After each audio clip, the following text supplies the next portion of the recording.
Hey, 49ers fans. We've got a ton to unpack today as we look ahead to the trip to New Orleans. With Brock Purdy sidelined, the team is turning to Jones to lead the offense, and there's a lot riding on how he handles this opportunity. It's never easy stepping in for your starting quarterback, especially in a high-stakes environment.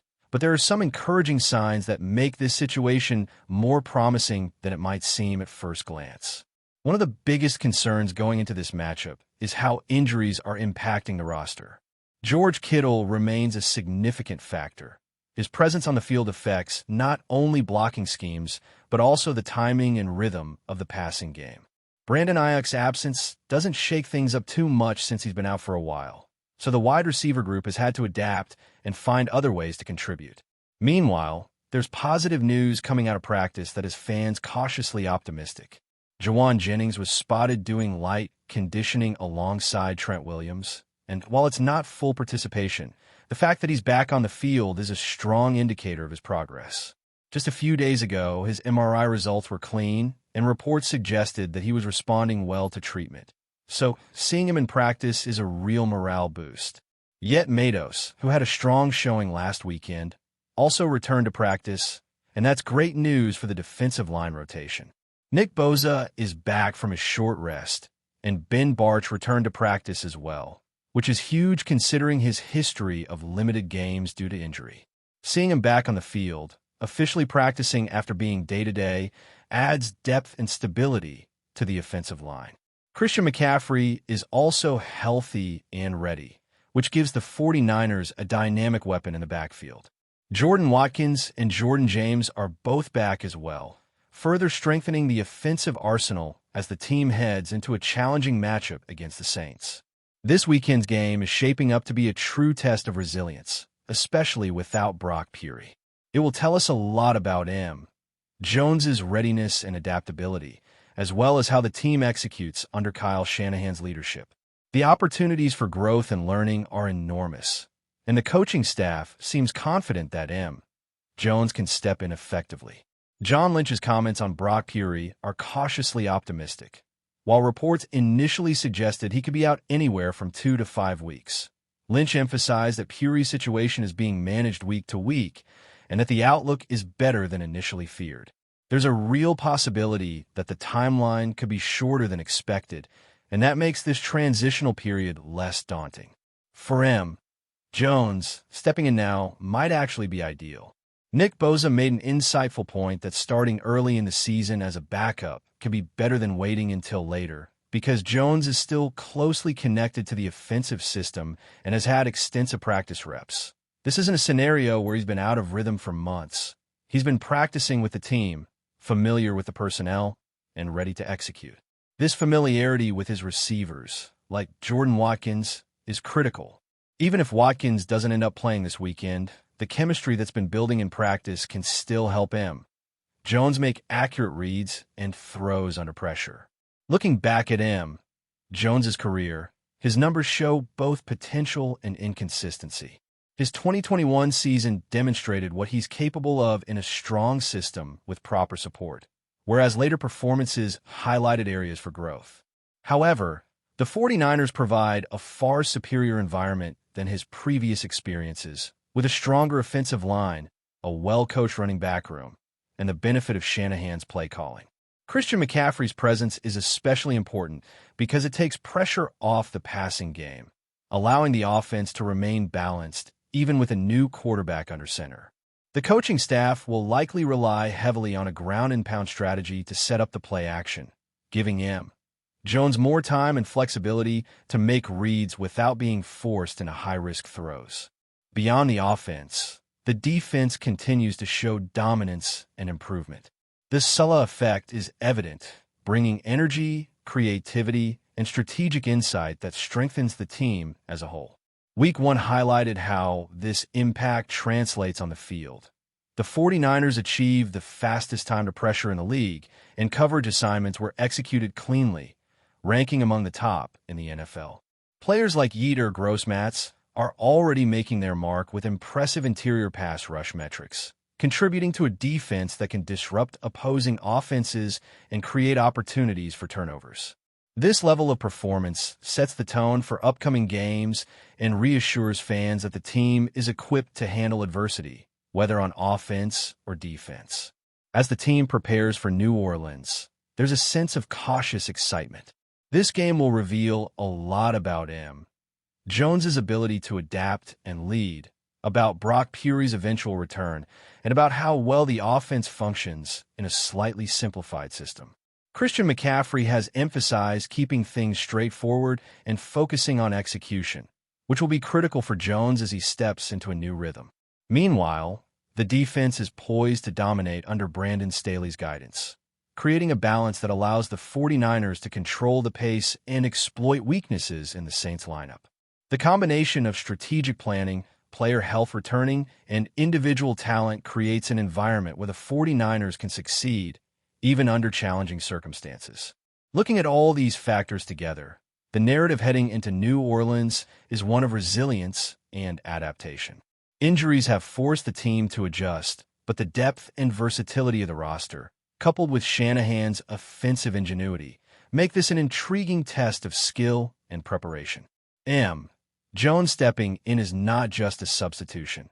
It's a chance to see how the system functions under pressure, how younger or less experienced players step up, and how the team maintains its competitive edge without its star quarterback. The combination of returning players, solid defensive metrics, and focused offensive execution sets the stage for a compelling matchup that will give fans plenty to analyze and discuss.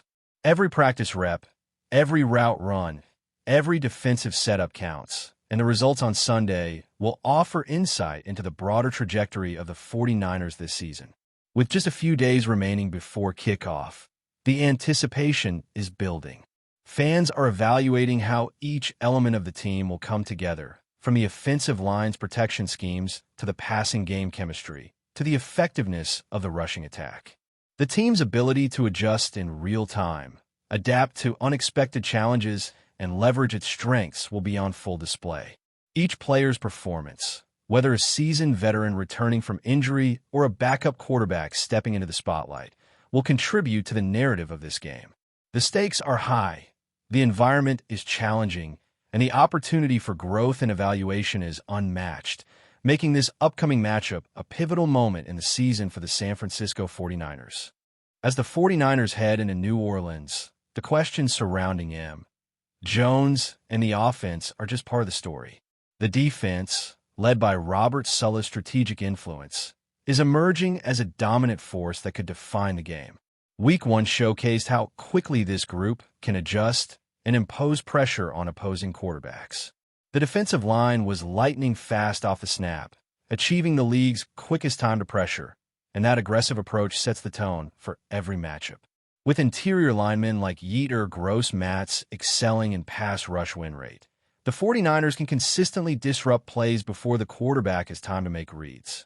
These early signals are encouraging, showing that even a relatively inexperienced front can generate impact plays and create opportunities for turnovers. The secondary has been disciplined as well, with coverage assignments executed efficiently, ranking near the top of the NFL. This kind of consistency reduces big play opportunities for opponents, giving the team confidence to challenge New Orleans and maintain control over the game's momentum. The defensive strength allows the offense to operate with a little more freedom. Jones can focus on execution without being forced into overly risky throws because he knows the line is giving him time. The running backs are capable of moving the chains, and the receivers are stepping up in practice to maintain timing and chemistry. Christian McCaffrey's versatility in the backfield cannot be overstated. Not only does he provide a reliable receiving option out of the backfield, but he also keeps the defensive front honest with his ability to break tackles and generate yardage after contact. Even if he's limited in snaps, his presence opens up the play-action game, giving Jones space to read the defense and make accurate throws. Jordan James adds another layer of unpredictability, complementing McCaffrey and keeping the Saints' defense guessing. The offensive line, reinforced with players like Ben Barch back from practice, provides stability that the team hasn't consistently had in recent seasons, ensuring that Jones has the protection he needs to execute the game plan effectively. One of the most interesting aspects of this matchup is how Shanahan is likely to adapt the offensive scheme to fit Jones's strengths. While the overall structure of the offense remains intact, simplification and focus on high-percentage plays will allow the quarterback to build confidence early. Running the ball efficiently and incorporating design plays that utilize McCaffrey and Jordan Watkins ensures that Jones isn't left exposed to unnecessary risk. This game is an excellent opportunity to see how a backup quarterback can operate in a real-game environment while still benefiting from a well-structured, high-functioning system. Historically, Jones has faced criticism for inconsistency, but this scenario gives him a chance to showcase his understanding of the offense and his ability to make smart decisions under pressure. On the defensive side, the Sulla effect is tangible not just in stats, but in energy and coordination. Players are executing at a high level, and the communication across the line and secondary is noticeable. Pressure is consistently timed, coverage is clean, and the team has demonstrated a capacity to force turnovers at critical moments. SF data Niners highlighted that the 49ers' win expectancy after their Week 1 victory was just under 50%, emphasizing how closely contested these games can be. Yet despite the challenges, the team found ways to win, blocking field goals, securing turnovers, and maintaining discipline in critical situations. That resilience and attention to detail are what fans should expect to see carry over to the matchup in New Orleans. Another factor working in San Francisco's favor is depth. Injuries have forced rotations, but returning players like Jawan Jennings and Trent Williams, even in limited roles, reinforce the roster. Every practice rep counts, building timing, confidence, and situational awareness that can translate directly into game day performance. The combination of returning starters, a confident defensive scheme, and a quarterback familiar with the offense creates a scenario where the 49ers can challenge the Saints in multiple dimensions. Running backs, wide receivers, and tight ends all have opportunities to step up, creating a balanced attack that keeps New Orleans guessing. The coaching staff's adjustments are also critical. Brandon Staley's defense in New Orleans is well coached, but the 49ers' ability to exploit mismatches and respond dynamically will be a true test of preparation. Shanahan's experience ensures that the game plan will leverage every strength the 49ers possess while minimizing exposure to risk. Jones's decisions under pressure, combined with the running game and smart play action sequences, will provide insight into his capability as a quarterback beyond just raw athleticism. Christian McCaffrey's influence, even if measured in limited touches, will be felt in the spacing and tempo of the game. Ultimately, this matchup is a microcosm of the 49ers' season strategy, adaptability, depth, and execution. Jones stepping in gives the team a chance to showcase resilience, while returning players bolster both offense and defense. The defensive line's speed, secondary discipline, and Sulla's guidance create a foundation for success, even in a challenging environment. On offense, a simplified scheme tailored to Jones's comfort zone, combined with strong running back support and an experienced offensive line, sets up opportunities to move the chains, sustain drives, and keep pressure off the quarterback.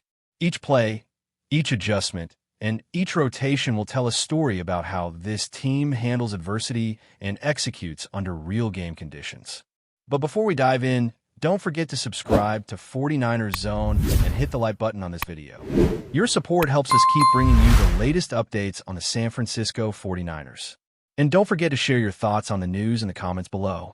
The San Francisco 49ers locker room is reportedly in chaos this morning after whispers turned into outright panic. Star tight and George Kittle has allegedly requested a trade.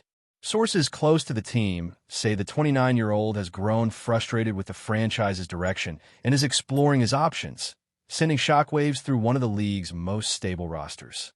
Kittle, known for his fiery leadership on and off the field, has been the face of the 49ers offense for years, and any move away from the Bay Area would be seismic. Teammates were reportedly stunned by the news during morning walkthroughs, with some expressing disbelief while others struggled to mask their concern. One insider described the locker room as tense, like something you could feel in the air, noting that players were already speculating about possible replacements. Rumors suggest that Kittle's request stems from a mix of personal ambition and dissatisfaction with contract negotiations, though the 49ers front office has remained tight-lipped. Fans have taken to social media in droves, debating whether a trade could reshape the NFL landscape. Teams with glaring offensive needs are reportedly already making discreet inquiries, sensing a rare opportunity to acquire one of the league's most dynamic tight ends. If Kittle were to leave, the 49ers would face an uphill battle in filling the void, both on the field and in the locker room. Analysts are already weighing the implications. A trade could send ripples across the NFC, altering playoff projections and draft strategies alike. Meanwhile, the speculation has only fueled Kittle's mystique. Every highlight, every sideline celebration is now being analyzed for hidden meaning. For now, the situation remains fluid, with insiders cautioning that nothing is set in stone. But one thing is certain. The mere rumor of George Kittle wanting out has shaken the 49ers to their core, proving once again that in the NFL, the offseason, or even a single day, can turn into an electrifying drama. That's it for this update. If you enjoyed the video and want to keep receiving exclusive news about the San Francisco 49ers, make sure to subscribe to 49ers Zone and give this video a like. We always look forward to hearing your comments and opinions. See you in the next video.